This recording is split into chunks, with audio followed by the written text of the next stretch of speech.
या देवी सर्वभूतेषु शक्तिरूपेण संस्थिता नमस्तस्यै नमस्तस्यै नमस्तस्यै नमो नमः। जय माता दी। आप सभी का हमारे YouTube चैनल पर हार्दिक स्वागत है। आज सुने नवरात्र के छठे दिन श्री दुर्गा सप्तशती में 11वां अध्याय। देवताओं का देवी की स्तुति करना और देवी का देवताओं को वरदान देना।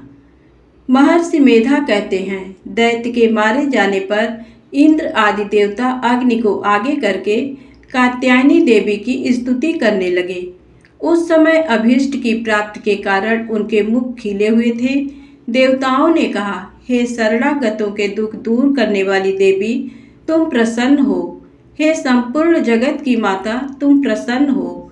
विंध्येश्वरी, तुम विश्व की रक्षा करो, क्योंकि तुम इस चर और अचर की ईश्वरी हो। हे देवी, संपूर्ण जगत की आधार रूप हो, क्योंकि तुम पृथ्वी रूप में भी स्थित हो और अत्यंत पराक्रम वाली देवी हो।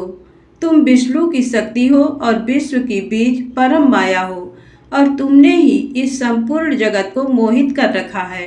तुम्हारे प्रसन्न होने पर ही ये पृथ्वी मोक्ष को प्राप्त होती है।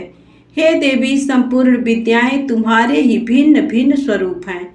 इस जगत में जितनी स्त्रियां हैं वह सब तुम्हारी ही मूर्तियां हैं। एकमात्र तुमने ही इस जगत को व्याप्त कर रखा है। तुम्हारी स्तुति किस प्रकार हो सकती है, क्योंकि तुम परम बुद्धि रूप हो और संपूर्ण प्राणी रूप स्वर्ग और मुक्ति देने वाली हो। अतः इसी रूप में तुम्हारी स्तुति की गई है।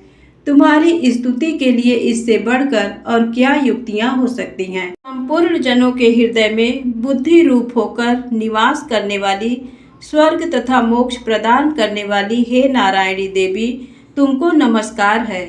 कला, काष्ठा आदि रूप से अवस्थाओं को परिवर्तन की ओर ले जाने वाली तथा प्राणियों का अंत करने वाली नारायणी, तुमको नमस्कार है। हे नारायणी, संपूर्ण मंगलों के मंगल रूप वाली हे शिवे, हे संपूर्ण प्रयोजनों को सिद्ध करने वाली हे शरणागत वत्सला, तीन नेत्रों वाली गौरी, तुमको नमस्कार है। सृष्टि, स्थिति तथा संहारों की शक्तिभूता सनातनी देवी, गुणों का आधार तथा सर्व सुखमयी नारायणी, तुमको नमस्कार है। हे शरण में आए हुए शरणागतों, दीन दुखियों की रक्षा में तत्पर, संपूर्ण पीड़ाओं को हरने वाली हे नारायणी, तुमको नमस्कार है। हे नारायणी, तुम ब्रह्माणी का रूप धारण करके हंसों से जुते हुए विमान पर बैठती हो तथा कुश से अभिमंत्रित जल छिड़कती रहती हो, तुम्हें नमस्कार है। माहेश्वरी रूप से त्रिशूल, चंद्रमा और सर्पों को धारण करने वाली हे महावृषभ वाहन वाली नारायणी, तुम्हें नमस्कार है। मोरों तथा मुकुटों से घिरी रहने वाली महाशक्ति को धारण करने वाली हे कौमारी रूप धारणी निष्पाप नारायणी, तुम्हें नमस्कार है। हे शंख, चक्र, गदा, सारंग, धनुष रूप आयुधों को धारण करने वाली वैष्णवी शक्ति रूपा नारायणी, तुम हम पर प्रसन्न हो, तुम्हें नमस्कार है। हे दाढ़ों पर पृथ्वी धारण करने वाली वाराह रूपिणी कल्याणकारी नारायणी, तुम्हें नमस्कार है।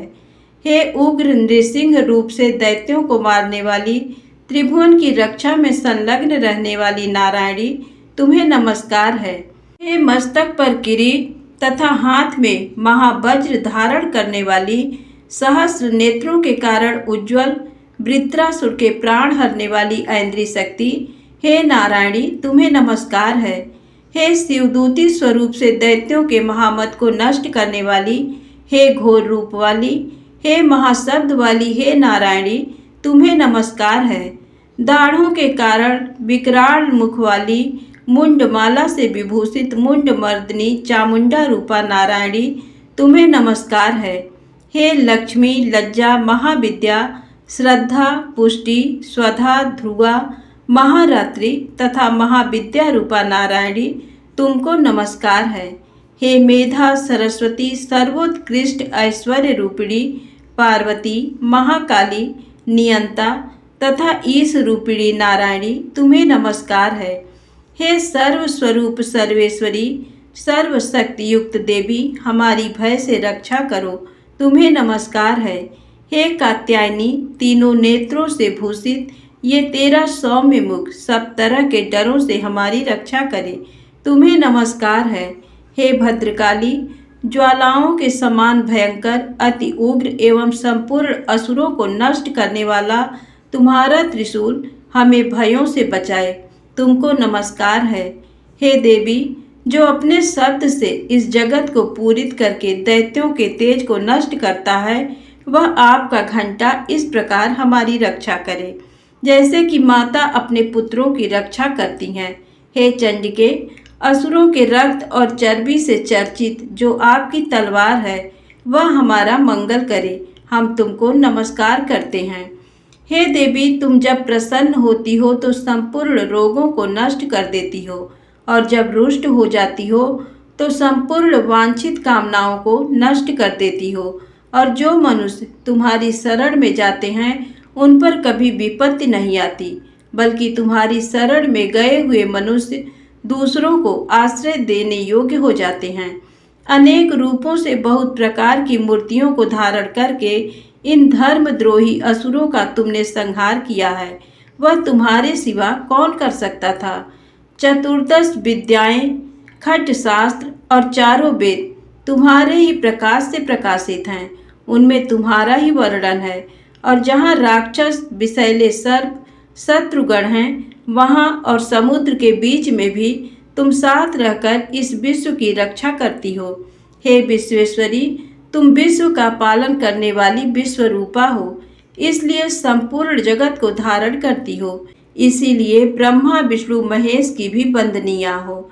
जो भक्ति पूर्वक तुमको नमस्कार करते हैं वह विश्व को आश्रय देने वाले बन जाते हैं। हे देवी, तुम प्रसन्न हो और असुरों को मारकर जिस प्रकार हमारी रक्षा की है, ऐसे ही हमारे शत्रुओं से सदा हमारी रक्षा करती रहो। संपूर्ण जगत के पाप नष्ट कर दो और पापों तथा उनके फल स्वरूप होने वाली महामारी आदि बड़े बड़े उपद्रवों को शीघ्र ही दूर कर दो। विश्व की पीड़ा को हरने वाली देवी, शरण में पड़े हुओं पर प्रसन्न हो। त्रिलोक निवासियों की पूजनी परमेश्वरी, हम लोगों को वरदान दो। देवी ने कहा, हे देवताओं, मैं तुमको वर देने को तैयार हूँ। आपकी जैसी इच्छा हो वैसा वर मांग लो, मैं तुमको दूंगी। देवताओं ने कहा, हे सर्वेश्वरी, त्रिलोकी के निवासियों की समस्त पीड़ाओं को तुम इसी प्रकार हरती रहो और हमारे शत्रुओं को इसी प्रकार नष्ट करती रहो। देवी ने कहा, वैवस्वत मनवंतर के 28वें युग में 2 और महाअसुर शुंभ और निशुंभ उत्पन्न होंगे। उस समय मैं नंद गोप के घर से यशोदा के गर्भ से उत्पन्न होकर विंध्याचल पर्वत पर शुंभ और निशुंभ का संहार करूंगी।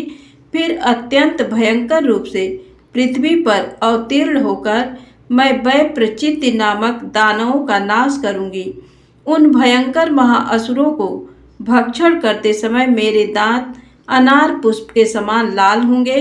इसके पश्चात स्वर्ग में देवता और पृथ्वी पर मनुष्य मेरी स्तुति करते हुए मुझे रक्त दंतिका कहेंगे। फिर जब 100 वर्षों तक वर्षा न होगी तो मैं ऋषियों के स्तुति करने पर अयोनिज नाम से प्रकट होंगी और अपने 100 नेत्रों से ऋषियों की ओर देखूंगी। अतः मनुष्य शताक्षी नाम से मेरा कीर्तन करेंगे। उसी समय मैं अपने शरीर से उत्पन्न हुए प्राणों की रक्षा करने वाले शाकों द्वारा सब प्राणियों का पालन करूंगी और तब इस पृथ्वी पर शाकंभरी के नाम से विख्यात होंगी। और इसी अवतार में मैं दुर्ग नामक महाअसुर का वध करूंगी और इससे मैं दुर्गा देवी के नाम से प्रसिद्ध होंगी। इसके पश्चात जब मैं भयानक रूप धारण करके हिमालय निवासी ऋषियों महर्षियों की रक्षा करूंगी, तब भीमा देवी के नाम से मेरी ख्याति होगी। और फिर जब अरुण नामक असुर तीनों लोगों को पीड़ित करेगा, तब मैं असंख्य भ्रमरों का रूप धारण करके उस महादैत्य का वध करूंगी। तब स्वर्ग में देवता और मृत्यु लोक में मनुष्य मेरी स्तुति करते हुए मुझे भ्रामरी नाम से पुकारेंगे। इस प्रकार जब जब पृथ्वी राक्षसों से पीड़ित होगी तब तब मैं अवतरित होकर शत्रुओं का नाश करूंगी। ओम तत्सत। जय माता दी।